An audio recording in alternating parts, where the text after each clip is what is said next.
Hello, welcome to TKLMS Academy. My name is Adeboye. Now we shall be solving more questions on simultaneous linear and quadratic equations. Now basically we are looking at simultaneous linear equations. Now let's look at this next question.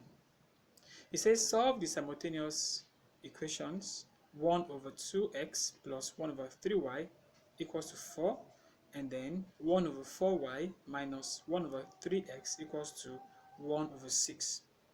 Now, the first step to follow in solving this question is to label our equations. Okay, we label it for easy identification. Now, step 2.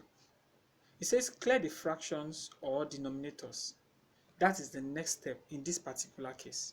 Now, don't forget that we are going to be solving these questions using elimination method or substitution method or graphical method. Okay, so now let's see how this is done. Now, A, we find the LCM of the pair of fractions. For equation 1, we have the denominators 2 and 3. Multiply or find the LCM, which is 6. Now, what do I mean? Now, look at equation 1. You have 2 and 3 as the denominators. So, what you do is, either you multiply 2 times 3, which is 6, and then you use 6 to multiply the entire equation 1. Or, you find the LCM of that 2 and 3. Of course, the LCM of 2 and 3 is still 6. So you're going to use that 6 to multiply equation 1 all through. And then for equation 2, the denominators are 4, 3, and 6. You multiply them or find the LCM, which is 12. Now, what does that mean? Now, if you look at equation 2, you have the denominators 4, 3, 6. You can decide to multiply 4 times 3, that's 12, and 12 times 6, that's 72. And then you use 72 to multiply all through. Now I'm going to show you how that is done. Now, if you don't multiply the denominators, another thing you can do is to find the LCM of 4, 3, and 6. Now, finding LCM is very easy. Part of the way I know how to do LCM is you have 4, 3, and 6, and then you consider the number that would go into each of these. Now, for example, looking at this, we can use 2. Yeah, 2 may not go into 3, but at least it will go into 4 and 6. So, how many times will 2 go into 4? That's 2. How many times will 2 go into 3? It won't go, so you still write it as 3. And then, how many times will 2 go into 6? That's 3. Now, you continue to break it down until you have 1, 1, 1 as the final. So in this case, how many times will 2 go into 2? That's 1. Now 2 will not go into 3, so you still write it as 3, and then here you have it as 3. And then lastly, we have 1, 3, 3 left there. Now 1 is out of it already because we've gotten the final number we can get. So the next point is to see how we can break down 3.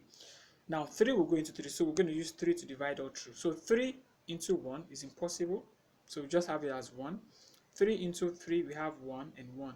Okay, so as you can see, we have 2 times 2 times 3. 2 times 2 is 4. 4 times 3 is 12. Alright, so that is going to be the LCM of 4, 3, and 6. And that's what we are going to use to multiply through for equation 2. Now, this is actually easier than for you to use 72 to multiply all through. So let's see how that is done. So our equation 1 will multiply by 6. Now, here you have 1 over 2 multiplied by 6. That is going to give us 6 over 2. And 6 over 2 is equal to 3. And then 1 over 3 multiplied by the same 6 will give 6 over 3, which is the same thing as 2. And then 4 multiplied by the same 6, you're going to have it as 24. So you have 24 here. And so we label it as equation 3. So that becomes our equation 3. And then you go to equation 2. Now we got 12 as the LCM. So you're going to use the 12 to multiply the fraction. So 12 multiplied by 1 over 4, you have 12 over 4. 12 divided by 4, that gives us 3. Okay, then 12 multiplied by 1 over 3, you have 12 over 3, and then 12 divided by 3, that's 4, and then 12 multiplied by 1 over 6, that's 12 over 6, and then that gives us 2. So we're going to relabel that as equation 4. Now we're going to take our equation 3 and equation 4 and we're going to put it on one side. Here we've relabeled, and then we rearrange the equation such that you're going to have your x variables on one side and then the y variable on another side. Now let's proceed. Step 4. Eliminate one of the variables. In this case, we choose to eliminate y. Now to do that, you multiply equation 3 by 3 and equation 4 by 2. So here you have your equation 3 and equation 4. We want to eliminate y. So to eliminate this y, you're going to multiply equation 3 multiplied by 3. Where do you get 3 from? We got the 3 from the coefficient of variable y there. And then you multiply equation 4 multiplied by 2. We got the 2 from here. Alright, so here we have it. So 3 multiplies 2, we have 6. 3 multiplies 3, we have 9. 3 multiplies 24, we have 72. And then 2 multiplies 3, we have 6. 2 multiplies 4, we have 8. 2 multiplies 2, we have 4. Note, the coefficients of y are now the same value. So what does that mean? Look at this. We have 6y and 6y. So the aim of elimination method is to have one of the variables to be the same number. Alright, and then we're going to look for how we're going to eliminate it. Now, let's see. It says that subtract the equations. The sign carried by the coefficient of the variable y are the same, that is positive. So we're going to subtract. Alright, so we're going to do so we have equation 5 and 6. How do you get 5 and 6? We got it from here. Okay, we have our equation 5 and 6 from here.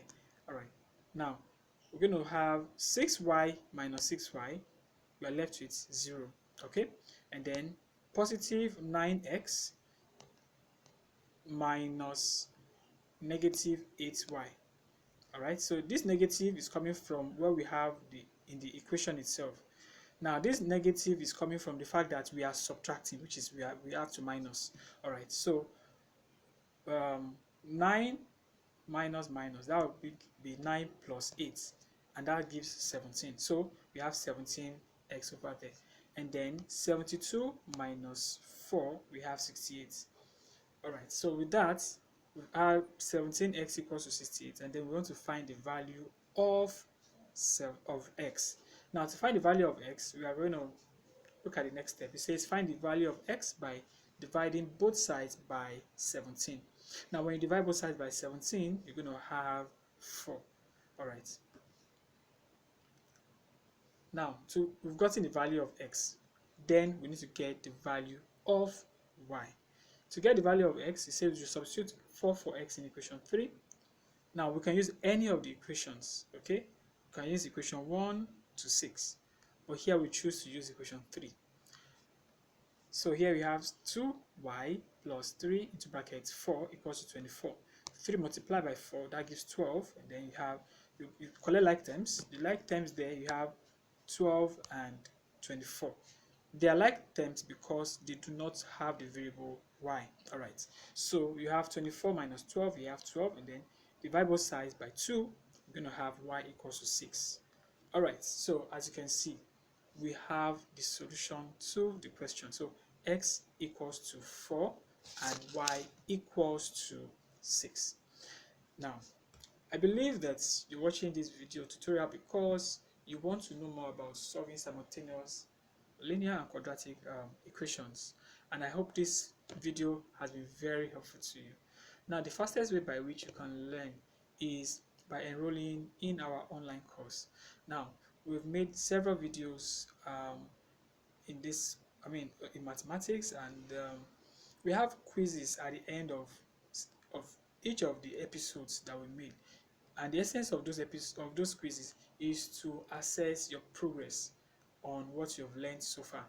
Now, there's a link in the description section of this particular video. So when you click on the link, it will take you to the place where you can, to the site where you can enroll for courses. Now, love you to also subscribe to our channel. Click the notification icon so that you can get more notification on videos that come. So, see you in our next video. Bye for now.